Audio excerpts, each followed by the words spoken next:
Si vous avez parfois l'impression de ne pas manquer de temps mais de manquer d'air, si vos journées sont pleines mais vous seriez incapable de dire ce qui les remplit exactement, il y a de fortes chances que votre problème ce ne soit pas l'organisation. Le problème, ce sont tous ces petits oui que vous avez dit un peu trop vite. Dire oui à la base, c'est plutôt une bonne chose. Ça veut dire que vous êtes fiable, impliqué, quelqu'un sur qui on peut compter. Bref, exactement le genre de personne chez qui le périmètre adore s'installer. Et le problème, c'est pas le grand oui évident, celui qu'on voit venir, celui qui prend de la place, celui qu'on sent tout de suite. Non, non, non, le vrai problème, c'est les petits oui discrets. Le oui automatique, celui qui commence par « oui bien sûr, ça me prendra pas beaucoup de temps », phrase célèbre, jamais honnête. En gestion de projet, il existe un concept très connu pour ça, on appelle ça le scope creep.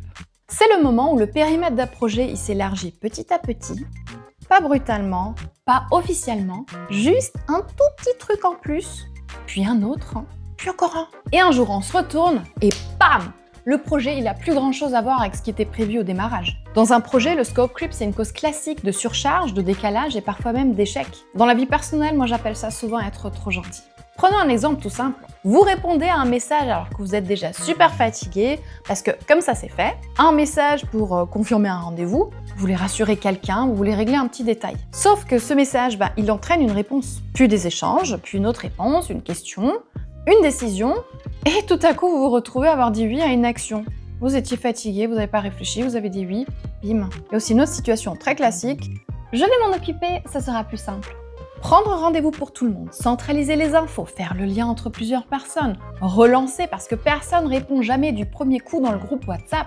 Vous prenez une responsabilité qui n'était pas vraiment la vôtre au départ. Et pas parce qu'on vous l'a imposée. Parce que vous savez faire, parce que vous êtes fiable, parce que vous voulez que ça avance. Et soyons honnêtes, parce que ça vous stresse un peu quand ça traîne.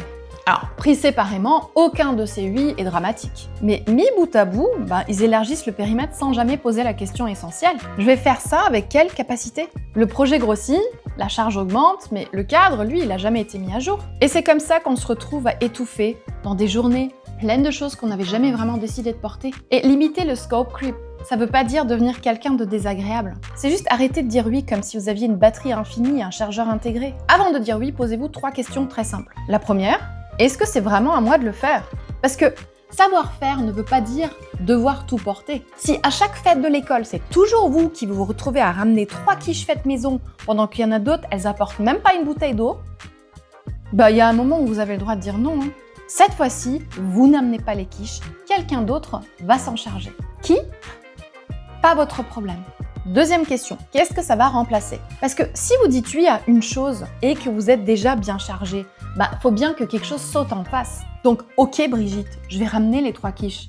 Mais à la place, c'est toi qui vas chercher les enfants et qui les amène au foot. À un moment donné, il y a bien quelqu'un d'autre qui va devoir prendre le relais. Tout peut pas reposer sur vous. Et la troisième question, on en a parlé au début, est-ce que j'ai l'énergie pour ça? Pas juste le temps, parce que oui, sur le papier, vous avez peut-être 1 heure devant vous.